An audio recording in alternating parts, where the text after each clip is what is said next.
Eureka! Great Scott! Great Scott! Great Scott! I know, this is heavy.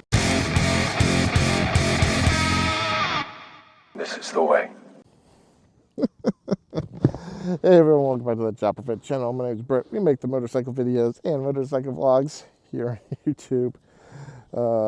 Yeah, I'm being a little stupid right now, but I wanted to kind of get into today's subject pretty quickly here, as we are out gallivanting around on a beautiful Sunday morning. And that is, you've been riding your motorcycle as a newbie. So I know some of you guys are going to have to kind of think back a little bit. But what was your first aha moment? So for me, at the motorcycle safety course that I took, my first aha moment didn't even happen there. But if it would have happened there, I feel like I would have done even better on the course. But unfortunately, that was not the case. So anyone who has taken the MSF course, and especially those who have taken it as noobs, such as myself, you realize just how much that figure 8 can suck. That's the one spot that I actually failed, was the figure 8. Now, I guess I didn't fail, I got marked down because on the final test, I did put my foot down, but I didn't go down. Earlier in the practice, I was one of those doofuses who fell on their Honda Rebel. And knowing what I know now, and after I developed that aha moment, it all made sense. But it's all coming back to me. What's bad is it all made sense, and I had it all in my head, but my head and my body were not lining up, I guess you could say. So what was my aha moment? My aha moment was realizing just how awesome the rear brake is. I love using the rear brake, especially when doing slow speed maneuvers. That was what I did wrong at the course. I had the head thing going, like I could get my head turned and everything, but you know, I didn't use that rear brake for the stabilization, and lo and behold, there was one time where, you know, basically I fell to the right. So I don't know if that's high side, low side, what have you, but I fell to the right. I can't go down, but I get up again. And man, that was embarrassing. Fuel started leaking everywhere. I'm like, oh God, they're gonna kick me out. But they didn't. And I got a little better at the figure 8. I just wasn't utilizing my rear brake. So I can't remember when it was. It was actually after I had slid the Dyna down inside of some gravel. So it was even after I had done damage to the bike, which, yeah, that was costly. But there was just one day I was like, well, I'm gonna go do some parking lot practice on the Dyna. And so I wasn't going to start with figure 8s or anything, but I wanted to kind of do slow maneuvers. And I put my foot on that rear brake, and it was like life-changing. It was like I had that a moment where, you know, you're looking in the cloudy sky and God shines his light down on us.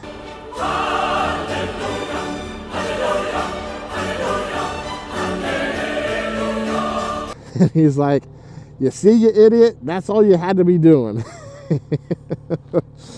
And yep, so me being the idiot that I am, I felt silly that I didn't pick up on just how necessary that rear brake can be, especially for new riders.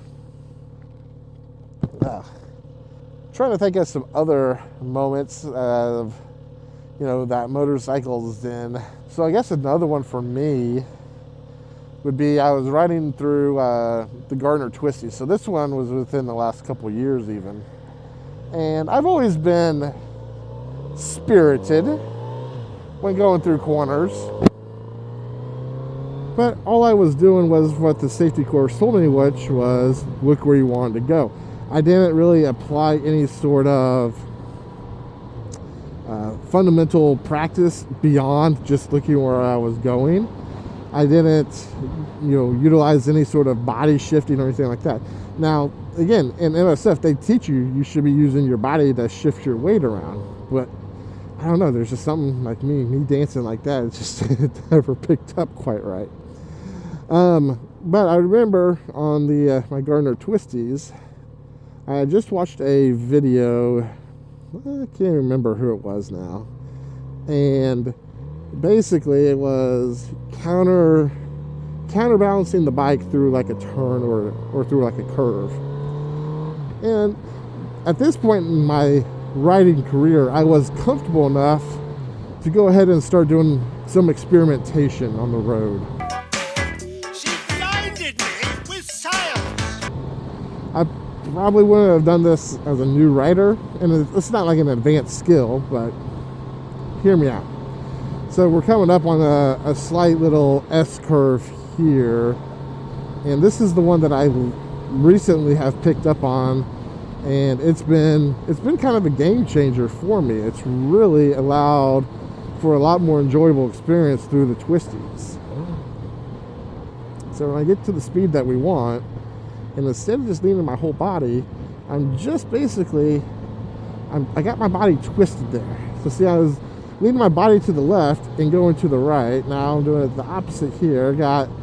I got pressure on the left handlebar, but then I got my body toward it upright, and I don't know what it is.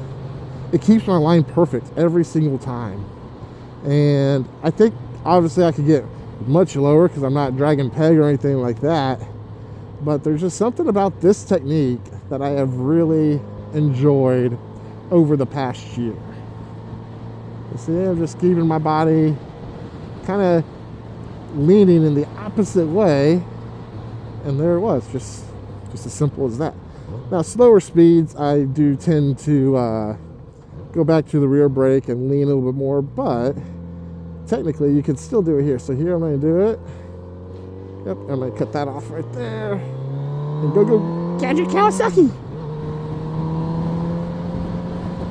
So go ahead and drop your comment below what your aha moments have been. Again, these are just a couple of the ones that I picked up after the course, and if it was something I maybe would have paid better attention to during the course or something along those lines, I would have been a much more advanced rider than I am currently now. So go ahead and drop yours down below, and as always, I will catch you guys on the next dark side, as this is the way. Chopperfett, seeing ya later.